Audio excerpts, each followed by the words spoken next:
ஆதியே துணை. ஜீவ சகோதர சகோதரிகள் அனைவருக்கும் எனது அன்பான நமஸ்காரம். இன்று நம்முடைய ஜீவ சகோதரி டாக்டர் சாலை மதிச்செல்வி அவர்கள் நமக்கெல்லாம் பூரணம் பூரணர் என்கிற தலைப்பில் தங்கள் முத்திப்பேரை தொடர்ந்து வழங்குவதற்காக வருகை வந்திருக்கிறார்கள். சகோதரி அவர்களுக்கு எனது அன்பான நமஸ்காரத்தை தெரிவித்து எங்களுக்கெல்லாம் அந்த அருளமுதத்தை வழங்க வருமாறு அன்புடன் வரவேற்கிறேன். நமஸ்காரம் சகோதரி. மியூட்ல இருக்கீங்கப்பா. அனைவருக்கும் நமஸ்காரம். நமஸ்காரம். நமஸ்காரம்.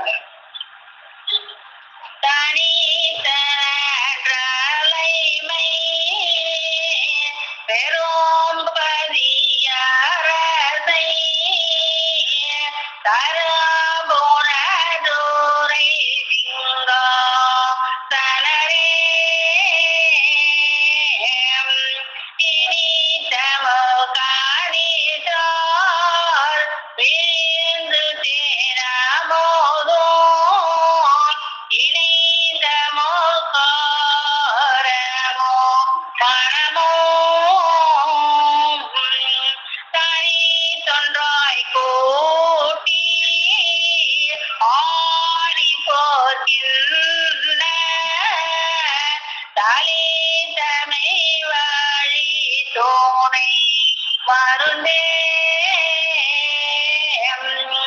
கனிதரு கரிய குறை துளதயனே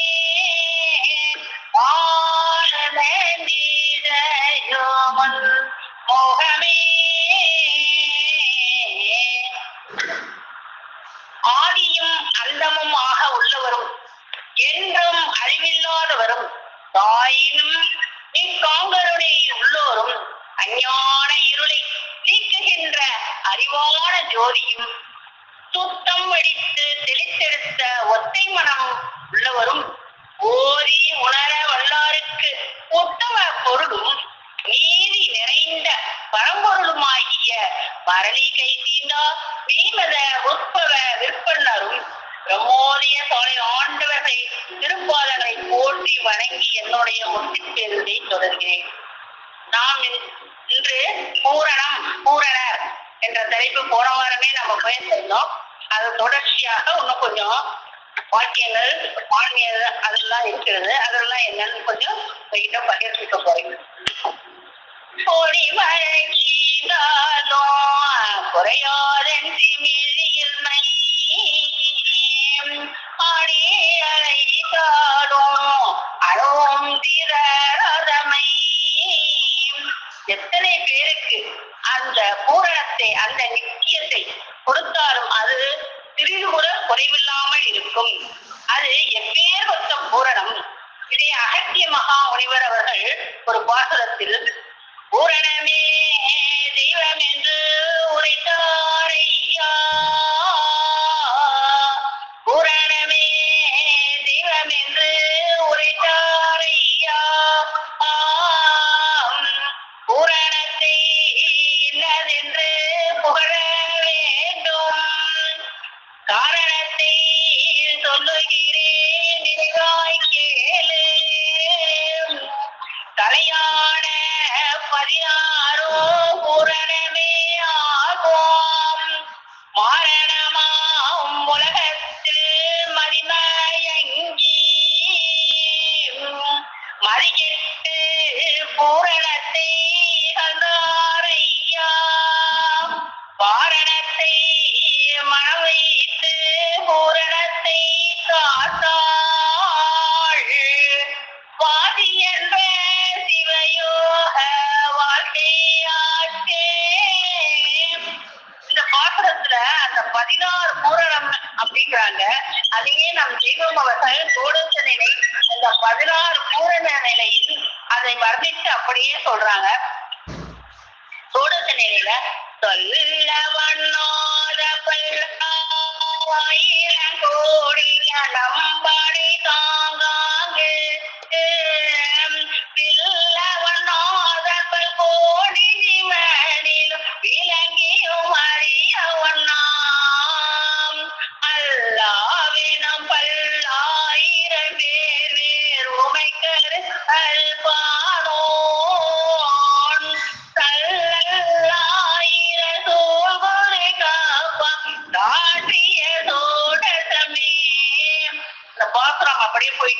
16 நிலையும் அந்த பூரணத்தின் வர்ணனை அப்படியே வர்ணித்து அவர்கள் நமக்காக எடுத்து வழங்கி இருக்கிறார்கள். மேலும் இந்த பாடலின் முதல் வரியில் அகத்திய பெருமான் பூரணமே தெய்வம் என்று குறிப்பிடுகிறார்கள். சோடகமாகிய பூரண நிலையை அடைந்த நமது குருபெருமான் தான் தெய்வம். இதிலிருந்து நமக்கு உறுதியாக நம்ம அறிகிறோம். இந்த குருபெருமானாகிய வாரணம்னா அது யானை போன்றதுன்னு சொல்றாங்க. யானையோட பலம் தான் வாரணம்ங்கிறாங்க. வாரணத்தை மனதில் வைத்து அதோடைய பக்தி அந்த அளவுக்கு ஒரு பலமான ஒரு சக்தியோடு வைத்து பக்தி செய்பவர்கள் எல்லாம் ஆகிய சிவயோக வாழ்க்கையை வாழ்வார்கள்.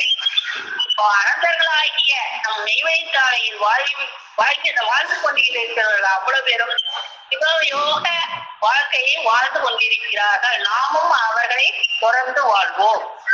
மாயும் முன்னே மாய்ந்தகளை மாய்ந்தவர்கள் கண்டபின் மாயும் முன்னே மாய்ந்தகளை பாய்ந்தவர்கள் கண்டபின் உண்மையே தாவரமுன் பெற்று பழகியவர்கள் யார்? நம் நேயர் குருபிரான் ஒருவர்தான், அவர்களே பூரணர். அறிவான பூரணமே ஆதி ஜோதி அகண்டபரமான அறிஞானத்தின் அறிவுதான் பூரணம்.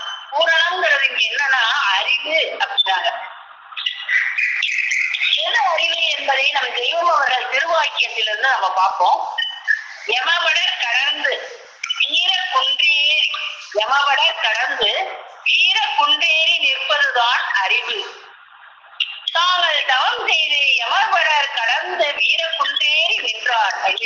அவர்கள்தான் அந்த தவம் நிலையில் அவர்கள் அந்த யமவடரை கடந்து நின்றார்கள். இதே நம்ம வாக்கியத்துல ஓணம்ங்கிறதுல தெய்வம் குறிப்பிட்டிருக்காங்க. திருப்பதியான ஓணம் எங்கே இருக்கிறது என்று தெரியுமா? அது என்ன என்றாவது தெரியுமா? மனித அறிவு கொண்டு அதை எட்ட முடியுமா? முடியாது. சிவசெங்கோன் என்கிய கவாரிக்க செம்மல்கள் மட்டுமே ஓணம் என்ற எல்லைக்கு போக முடியும். அவர்கள் இந்த தூள தேகத்தில் இருந்தபடியே அத்தூள வாசனையை உதறி எரிந்து கைவிட்டு விட்டு பிரம்மபிம்ப கோலமாகிய ஜீவலோகத்தில் பாய்ந்து கடவு கடந்த நெடுந்தோறும் செல்வார்கள். அவ்வாறு செல்லும் போது அங்கே திக்கு திசை தெரியாது. பாரிரு கடலொன்று குறிக்கிலும் அந்த பார பரப்புடைய பெருங்கடலை கடந்து நேவி சென்றால் அங்கொரு மலை தோன்றும்.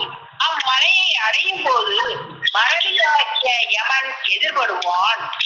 தவராஜர்கள் அவனை தங்கள் சந்திர உத்தியினால் உறவாடி வசப்படுத்தி செய்து கொள்வார்கள்.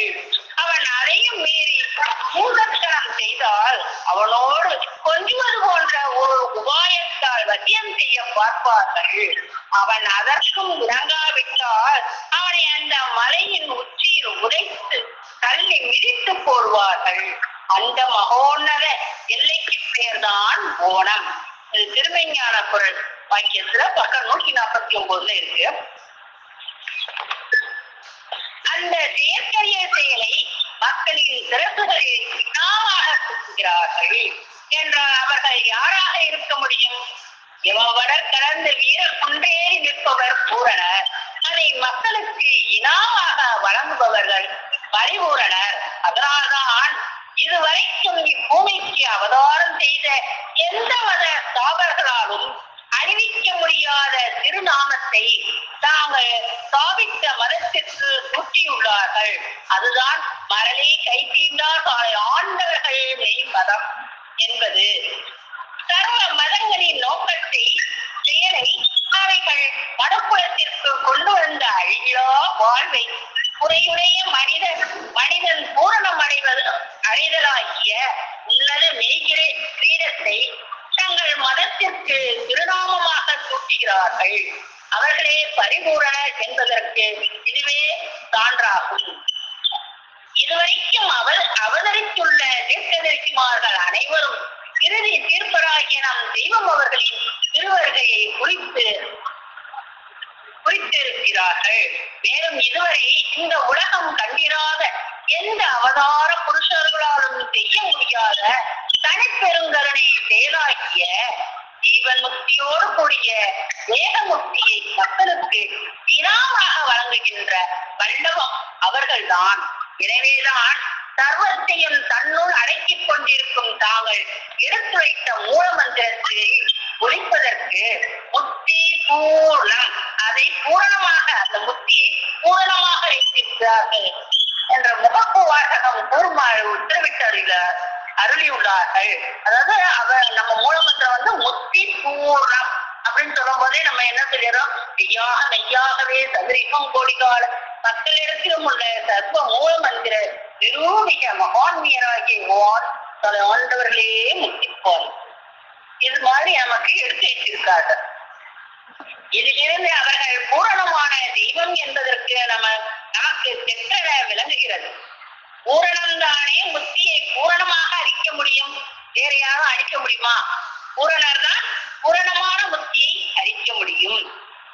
மேலும் வைணவ மதத்தில் புனருதாரணம் செய்ய வந்த வேதாந்த தேசிய பெருமானவர்கள் நம் தெய்வத்தை முக்தி மழை பொழியும் முகில் வண்ணர், அதாவது அத்திகிரி அருளாளய பெருமாள்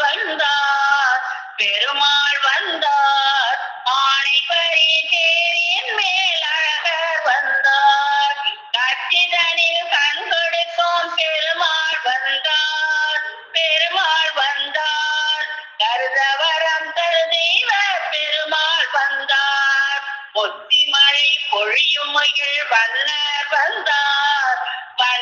வந்தார் உத்தரவேதிக்குள்ளே உதித்தார் வந்தார், கும்பத்துள்ளும் கல்லுடையார் வந்தார் தாமே. அவர்கள் அவ்வாறு நம் தெய்வ வருகையை முக்தி மழை பொழிகின்ற முகில்வண்ணர் வந்தார் அப்படின்னு அழைக்கிறாங்க. மழை எப்படி பூமியில் இடம் வேறுபாடு பாராமல் பெய்கிறதோ, அதாவது மழை பெய்யுது அப்படின்னா அது நினைக்குமா இது நல்ல இடம், இது கழிவு போற இடம், இந்த இடத்துல பெய்யணும் அதெல்லாம் இல்ல. மழை பெய்ஞ்சுட்டா எல்லா இடத்தும் இடங்கிறது வேறுபாடு இல்லாம எப்படி அது கொட்டுகிறதோ, அது பெய்கிறதோ, மழை எப்படி பூமியில் இடம் வேறுபாடு பாராமல் பெய்கிறதோ அது போலவே நம் குலதெய்வமும் நம்முடைய இனம் குணம் குலம் தகுதி பாராமல் முக்தியை அலக்குகிறார்கள். அந்த பரிபூரண ஒருவரால் தான் முடியும். வானமுடம் அழிக்கின்ற வானவேதாந்த சஞ்சீவி அவர்கள்தான். வைணவ கடவுளாகிய ஸ்ரீ மகாவிஷ்ணு தங்கு சக்கரம் உடையவர் என்று கூறுவார்கள் அல்லவா? சைவத்தை கடவுளாக சிவபெருமானை சூலம் பராங்குசம் உடையவராக சித்தரிக்கிறோம். தமிழ் கடவுளாகிய சுப்பிரமணியரை வேசன்னதம் உடையவர் என்று போற்றுகிறார்கள். ராமபிரான் கோதண்டமும் கிருஷ்ண பரமாத்மா சுதர்சன சக்கரமும் பாண்டிய சன்னியம் என்ற சங்கும் வைத்திருந்ததாக கூறுகின்றார்கள். இச்சன்னதங்கள் எல்லாம் என்ன, எதை குறிக்கின்றன என்று இதுவரைக்கும் யாருக்கும் தெரியாது.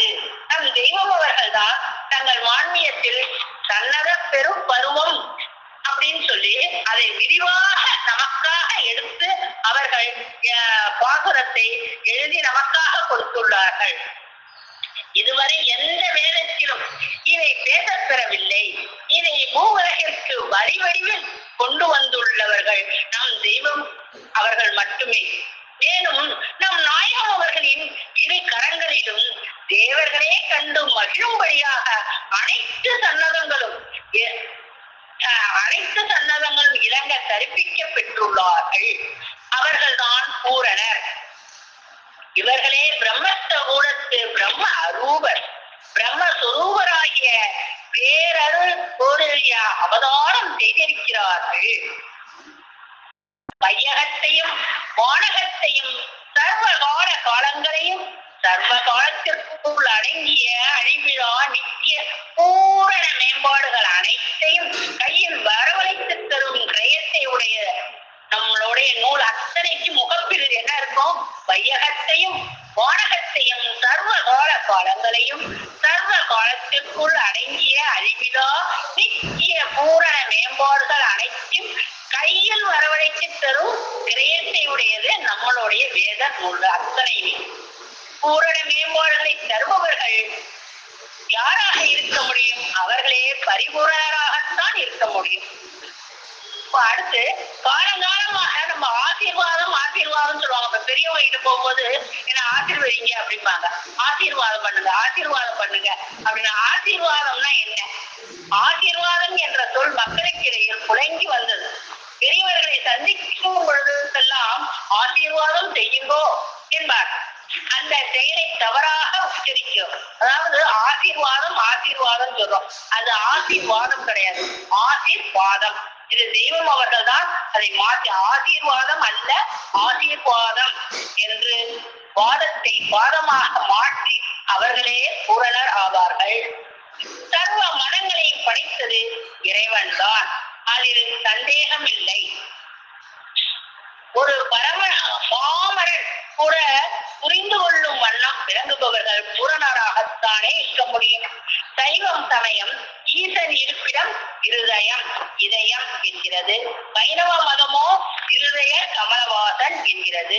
கிறிஸ்தவ மதமோ இதயத்தை ஒரு படம் போட்டு பிரகாசம் காட்டுகிறது. மாற்று மதம்னா இஸ்லாம் மதத்தை மாற்று மதம் சொல்லுவாங்க. மாற்று மதம் என்று கூறப்படுகிற இஸ்லாம் மதத்திலோ கல்வி வெளிச்சமாக வேண்டும் என்று கூறுகிறது. கல்வி என்றால் இதயம். அப்ப எவ்வளவு யதார்த்தமான தத்துவார்த்தம் உள்ள இந்த வார்த்தைகளை ஒவ்வொன்றும் நம்ம பார்த்து கிராஸ் பண்ண முடியுமா? அவ்வளவும் நம்ம அந்த இருதயத்துலதான் இறைவன் குடியிருக்கிறார்கள்ங்கிறது ஒவ்வொரு மதத்திலும் ஒரே ரசதான் குறிப்பிட்டு அவர்கள் சொல்லியிருக்காங்க. பூரணருடைய இன்னொரு செயல் பார்ப்போம். இந்த உலகம் முழுவதும் ஜீவன் முக்தி என்பதை பற்றித்தான் பேசிக் கொண்டிருக்கிறதே தவிர அதுவும் என்னதென்று தெரியாது. ஜீவன் முக்தி தான் சொல்லுவாங்க, அதுவும் என்னன்னு தெரியாது. ஆனா நம்ம இங்க மட்டும்தான் ஜீவன் முக்தியோட கூட தேக முக்தியும் அடக்குறாங்க. எப்படின்னு பார்ப்போம். இவ்வுலகில் நடமாடும் திருமேனியர் அவர்கள் நமக்கு என்ன அளிக்கிறார்கள்? ஜீவமுக்தியோடு சேர்த்து தேக முக்தியும் அளிக்கிறார்கள். எவராலும் செய்ய முடியாத காரியத்தை தன் தவ விளைவால் செய்து காட்டும் பரிபூரணர் அவர்கள்தான். இது எப்படி நடக்கிறது என்பதை அவர்கள் நம் அறிவுக்கு புலப்படும்படி திருவாக்கியத்தில் எடுத்து காட்டுகிறார்கள். எப்படின்னா, அந்த வாடாத அழியாத எவ்வள தேகத்தின் அந்த வாடாத அழியாத எவ்வள தேகத்தின் ஒளியை இந்த அழிந்து போகிற தேகத்தின் மேல் மாற்றி இறையும் அழியா தூரம் ஆக்கும் செயலே சித்தயோகம். தேகமுக்தி என்பதும் இதுவே. இதுவரைக்கும் இப்பூமியில் அவதரித்த செம்மல்கள் யாரும் 2-3 ஜாதியை கூட ஒன்றாக சேர்க்கவில்லை. ஒருவர் இந்த கணிக்கடையில் அவதரித்து 69 ஜாதிகளை ஒன்றாக ஒரே குலமாக ஒரே மக்களாக ஒன்றே குலம் ஒருவனே தேவன், அது எங்க பொருந்தும்? நம்ம மெய்வழிக்கு மட்டும்தான் பொருந்தும். சேர்த்து ஒரே குலமாக ஆக்கியிருக்கிறார்கள். அதோட அதற்காக தனி அனுஷ்டானங்களை எல்லாம் வகுத்து 76 வருட காலம் ஞான செங்கோல் ஆட்சி புரிந்தார் என்றால் அவர்களே பூரணர், பரிபூரணர், நித்திய பூரணர். இதுவரைக்கும் ஆத்மாவை எந்த செம்மலும் இன்னதுதான் என்று விளக்க முடியவில்லை. அதை துல்லியமாக இதுதான் என்று விலைக்கு அறிவியுள்ளது நம் அறிவித்தவர்கள் நம்ம தெய்வம் மட்டும்தான்.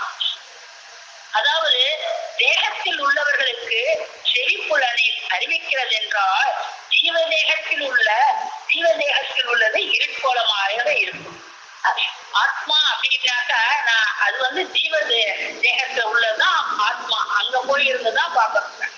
அதாவது அசைவற்ற நினைவை அசைவுக்கு கொண்டு வரும் பொருளே ஆத்மா.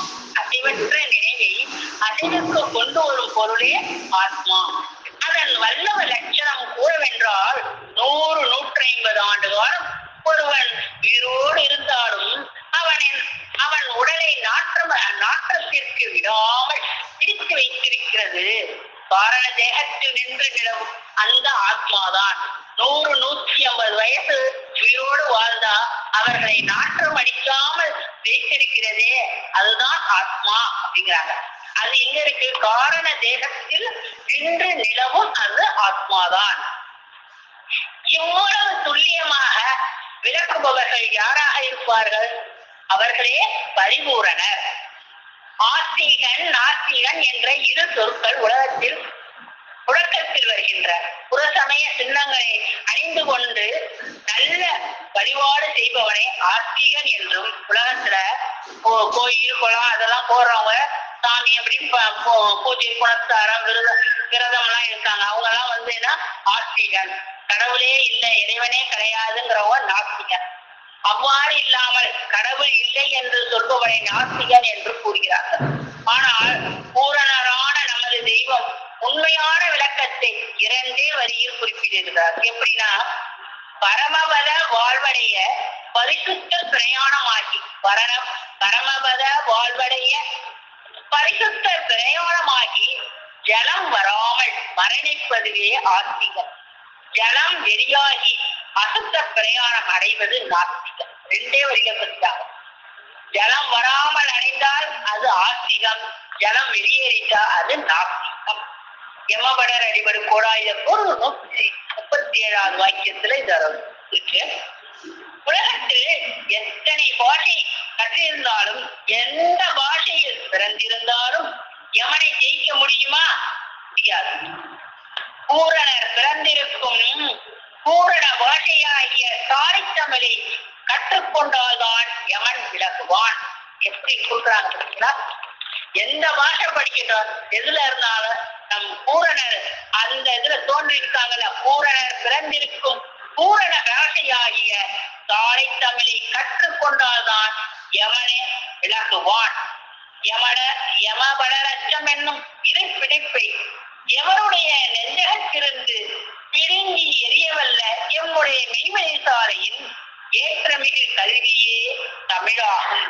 தமிழானது அவ்வளவு கூரோங்கி பேரொழி மந்திர வாளாக திகழ்வது இங்குதான். தமிழின் முழு பலமும் திறந்தெழுந்து வீறு கொண்டு விளங்குவது இங்குதான். இது மிகையல்ல.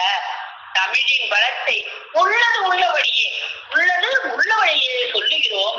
இங்கு அல்லாமல் வேறெங்காவது தமிழ் யாருக்காவது ஏதாவது தந்திருக்கிறதா? இங்கே அது அரியவற்றுள் அரியதாகிய காவாவர வாழ்வை எரியவருக்கும் எளிதாக தருகிறது. வாக்கியம் யமபடரடி கோடாவது போர் வாக்கியம் 68 இருக்கின்றன. இதனால்தான் ஞான குபேர பேரருள் தேரையர் உலக மக்கள் அனைவரும் தமிழேதான் வேணும் என்று தீர்க்க தரிசனமாக கூறியுள்ளார்கள். ஏனெனில் பூரணர் அவதரித்த பூரண பாஷையல்லவா தமிழ். அதனால்தான் அவர்கள் அவ்வாறு குறிப்பிட்டிருக்கிறார்கள். அடுத்து பார்ப்போம், திருவள்ளுவர் நாயனார் என்ன குறிப்பிட்டிருக்கார் அப்படின்னு பார்ப்போம். அறம் பொருள் இன்பம் வீடு என்ற 4 புருஷார்த்தங்கள் இருப்பதாக கூறுவர்.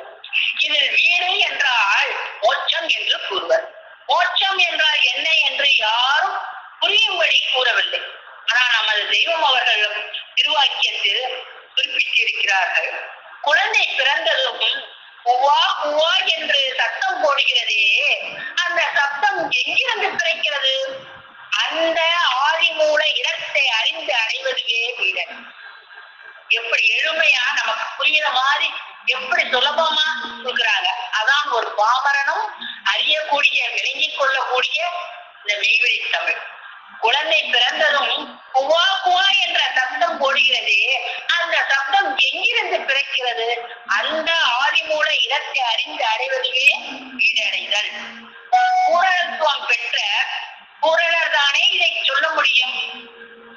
வைணவத்தில் பெரியாழ்வார் சொல்றாரு, பல்லாண்டு பல்லாண்டு பல்லாயிரத்தாண்டு பலகோடி நூறாயிரம் பல்லாண்ட சிந்தோள் மணிவண்ணா தேவடி தெய்வித்திருக்காப்பு என்று பாடினார். நமது தெய்வம் ஆதியும் அந்தமும் இல்லாத அருட்பெருஞ்சு. நம் தெய்வம் ஆதியும் அந்தமும் இல்லாத அருட்பெருஞ்சோதி. அவர்களே பரிபூரணர். அவர்கள் நமக்கு எப்படி கொடுத்திருக்காங்க அப்படின்னா, எல்லாண்டு எல்லாண்டு எண்ணாயிரத்தாண்டு எவ்வேத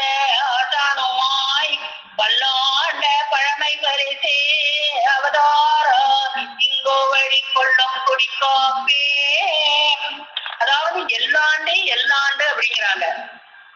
இது எல்லாண்டு என்பதற்கு இலக்கணத்தையும் கூறியுள்ளார்கள். அதாவது எல்லாண்டு அப்படின்னா என்னன்னா, அண்டம் அணுவாக இருந்த காலத்தையும் அணு அண்டமாக இருந்த காலத்தையும் எல்லாண்டு எல்லாண்டு அப்படின்னு குறிப்பிடுறாங்க. அங்க பூரணத்திலிருந்து ஒரு அம்சமாக பிரிந்து பூரணரின் கட்டளைப்படி இப்பூமியில் இல்லாததை தோற்றுவித்து புனித நபி அவர்களின் பூரணத்திலிருந்து ஒரு அம்சமாக பிரிந்த பூரணரின் கட்டளைப்படி இப்பூமியில் இஸ்லாத்தை தோற்றுவித்த புனித நபி அவர்களின் ரவுனா ஷரீஃபிற்கு சென்றிருந்த போது பூரணரான நமது தெய்வம் நீங்கா நன்னிலத்து வேந்தராகிய முகமது ஆல நபி அவர்களை குரான் என்ற திருநாமம் கொடுத்தே பாடுகிறார்கள்.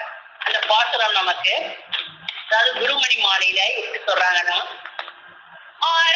நம் கடந்த புரண கடலே அன்பகலகோலே கடலே கரணம் கடந்த புத்தக கடலே காமிராய திரு கடலே புரண ஒளிவாய் முதலும் கடலே பொங்குதெங்க மலபோர் கடலுள் புரண கொழுந்தாய் காஞ்சனை இளங்கோ முகமது நதி கடலே. அதே கடைசி பாசுரத்தை புரண நாளே புரியவன்றோரல் புரண முறையாடு பொறுப்பே புரண விவா யாமுகமாதுமே ஊட்டியே ஆசை கண்டேனமும் புரண மனமோய் கேட்குமே பறிபோர் உயிரதவன் கூட போங்கி புரணையில் ரோதியவரிலோ பெரிதெல்வமும் முறைய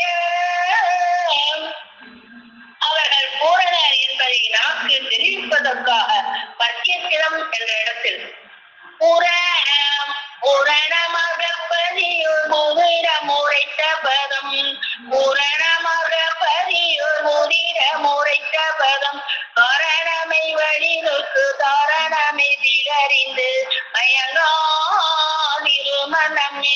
அந்த பாடல்ல குறிப்பிட்டு இருக்காங்க. இந்த உலகத்தில் எத்தனையோ விதமான வியாபாரங்களை பார்த்திருக்கிறோம். தெய்வம் செய்த வியாபாரம் போல் யாரும் தெய்வம் செய்த வியாபாரம் போல் இதுவரைக்கும் யாரும் வியாபாரம் செய்யவில்லை. அவர்கள் வியாபாரத்தில் எல்லாம் லாபமே, லாபம்தானே தவிர நஷ்டம் சிறிதளவும் கிடையாது. அவர்கள் விற்கும் பொருள் என்ன தெரியுமா? அகில மனுக்குல ஜென்ம சாவல்ய எச்சரிக்கை பரிசு என்ற நூலில் அவர்கள் ஞான கடையில் உள்ள சரக்குகளை கூறி வாங்க வாங்கோ வாங்க வாருங்கோ என்று அழைக்கிறார்கள். ஆத்மநேய மெய்யொழிக ஓர் நிலைப்பாடுடைய வல்ல வயிற்றை ஆன்மநேயர் அனைவரும் வாருங்கள் வாங்கோ, அகர முதல் வாங்க வாங்கோ, அவ்வு முதல் வாங்க வாங்கோ. அகர முதலையும் அவ்வு முதலையும் யாராவது நிற்க முடியுமா? ஆண்மையர் அனைவரையும் அழைக்கிறார்கள். இவர்கள் யாராக இருக்க முடியும்? அகரமும் அவ்வுமாகிய பூரணரே அவர்கள்.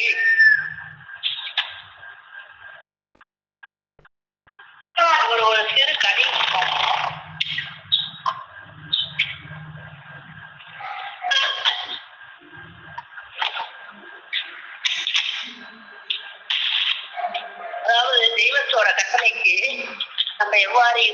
இருக்கணும் அப்படின்னு.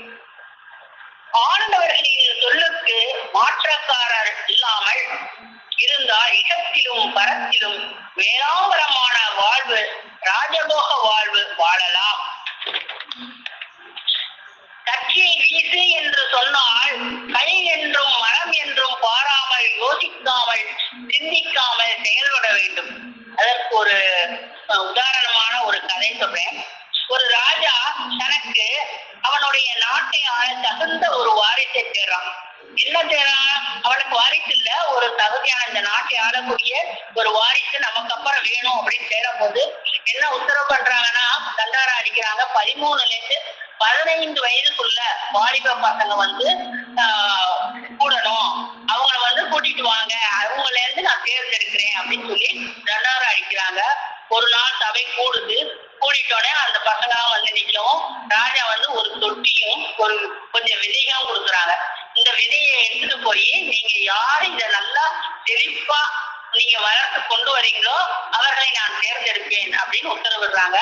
எல்லா சிறுவர்களும் அந்த தொட்டியும் அந்த விதையும் வாங்கி கொண்டு வீட்டிற்கு சென்றார்கள். அப்புறம் ஒரு 3 மாசம் டைம் கொடுக்குறாங்க. 3 மாதம் கழிச்சுன்னு ஒரு தண்டாரா போடுறாங்க. யார் யாருக்கு அந்த விதையெல்லாம் நாங்க கொடுத்தோமோ அவங்க எல்லாம் இந்த மாதிரி அரண்மனையில கூடணும், ராஜா அழைக்கிறார், ராஜாவோட உத்தரவுன்னு சொல்லி தண்டாரா போடவும் எல்லாருமே அன்னைக்கு கொடுத்தோம். அவ்வளவு சிறுவர்களும் அவர்களுடைய தொட்டியை எடுத்துட்டு வராங்க. எல்லாம் நல்லா செழிப்பா வளர்ந்துருக்கு. ஒவ்வொரு தொட்டிலையும் அவ்வளவு செடிகள் நல்லா முளைச்சிருக்கு. எல்லாரும் சந்தோஷப்படுறாங்க. ராஜா ஒவ்வொன்றா அப்படியே கவனிச்சுக்கிட்டே வர்றாரு. ஒவ்வொரு எத்தனை பசங்க அதை கூட்டாங்க அத்தனையும் அவன் அப்படியே கவனிச்சுக்கிட்டே வர. அதுல ஒரு பையன் மட்டும் அழுதுட்டே நிக்கிறான். அப்ப கிட்ட ராஜா போய் அங்க பாக்குறாரு. என்ன உன்னோட தொட்டியில ஒண்ணுமே காணோம், என்ன பண்ண, நான் கொடுத்த விதையெல்லாம் என்ன பண்ண அப்படின்னு அதட்டுறாரு. ஓன்னு அழுகுறான். அவ்வளவு பேரும் அவனை பார்த்து கேலி கிண்டலும் பண்றாங்க. ஒரே அழுக. இல்ல, நீங்க கொடுத்த மாதிரிதான் நான் இதுல செஞ்சேன், இந்த மண்ணுல போட்டு டெய்லி தண்ணி ஊற்றி பராமரிச்சேன், ஆனா என்னோடது வளரவே இல்லை, இவங்கெல்லாம் எப்படி வளர்ந்துச்சுன்னு தெரியல, என்னோடது மட்டும் வரல, ஆனா நான் கரெக்டா தான் செஞ்சேன் அப்படின்ட்டு அவன் ஓன்னு அழுகுறான். அப்ப ராஜா அப்படியே யோசிக்கிறாரு. எல்லாரும் போச்சு அப்படின்னு சொல்லிட்டு அவனை ரொம்ப கேவலப்படுத்தி அசிங்கப்படுத்துறாங்க. அப்புறமா ராஜா சொல்றாரு, இந்த ஒருவன் தான் சரியான சிறுவன். ஏன்னா நான் கொடுத்த விதை என்னன்னா வறுத்துட்டு கொடுத்தான். ஒரு விதைய ஊசியால குத்துனா இல்ல வறுத்துட்டா அந்த விதை முளைக்குமா? முளைக்காது. ஆனா அத்தனை பேரும் என்ன நினைச்சாங்க, ராஜா நல்ல பேர் வாங்கணும், இந்த நாட்டை நம்ம தான் ஆளணும், அந்த பேர் ஆசையை கொண்டு அவங்க ஒவ்வொருத்தவங்களும் வேற எதுவும் அவர்கள் சொன்னத கட்டளை மீறி வேற எதை செஞ்சாங்க. வேற விதையை வாங்கி வச்சு அதை நல்லா செழிப்பா வளர்த்தாங்க. ஆனா அந்த பையன் ஒருத்தன் தான் அந்த வறுத்த விதையை போட்டு அதை தண்ணி ஊத்துனா வறுத்த விதையை எங்கேயாச்சும் முளைக்குமா? முளைக்காது. அப்ப அவருடைய கட்டளைப்படி அவர் என்ன சொன்னாரோ அதைதான் செஞ்சான். அப்ப அவனையே அவரு செலக்ட் பண்றாரு. இந்த பையன் தான் நமக்கு இந்த நாட்டை ஆளக்கூடியவன் அப்படின்னு அவர் முடிவு எடுக்கிறாரு. அப்போ இவன் தான் நல்ல என்னோட வாரிசு. அப்ப இந்த கதையில இருந்து நம்ம என்ன சொல்றோம்னா, தெய்வ நோக்கிற்கு சரியாக அவர்களுடைய உத்தரவுபடி மாற்றி யோசிக்காமல் கீழ்ப்படிந்தலுடன் இருந்தால் சகலமும் அடையலாம். அந்த திட எண்ணம் நமக்கு வேணுங்கிறது இந்த கதையில இருந்து நம்ம புரிஞ்சுக்கிறோம். இவ்வளவு நேரம் பூரணத்துக்கு நம் குல தெய்வம் தான் பூரணர் அப்படிங்கிறதையும் எடுத்து எனக்கு தெரிஞ்ச அளவுக்கு சான்றுகளோடு தெக்க தெளிவாக நம்ம எடுத்து கூறணும். அதுல இருந்து புரிஞ்சுக்கிட்டேன், நானும் புரிஞ்சுக்கிட்டேன். பாசுரத்துல ஃபர்ஸ்ட் எடுத்தோடனே நம்ம ஆதிமை விஜய புராணத்துல நீதி எல்லாம் பொருளான மனக்கூலத்தை நித்தியனோ நித்திய தீஜபடைத்தான் ஓதியை உணர்ந்தறியா உயிர் கோடிகள் ஒருவட்டு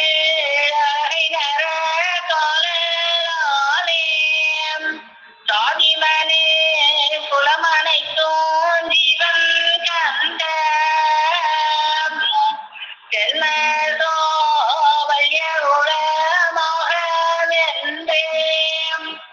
ஆதிமை உடைய பூர்ண வேதாந்தம் அறிந்தடைந்த உயிருடலும் தேவரோமே. அதாவது பொருளான மனுக்குலத்தை ஜீவன் கண்ட ஜென்மசோவைய குலமாகிய மாற்றிய ஆதிமை உதயபூரண வேதாந்த வல்லலாகிய பரிபூரணர் நமது தெய்வம் பிரம்மபிரகாச விவரிச்சாலை ஆண்டவர்கள் திருவடி போற்றி வணங்குகிறேன். அவர்களின் நோக்கமாகிய உலகத்தை புரிவிக்கின்ற செயலுக்கு உறுதுணையாக நமக்குள் மாறாத ஆன்மனேய ஒருமைப்பாட்டையும் ஒற்றுமையும் வளர்ப்போம்.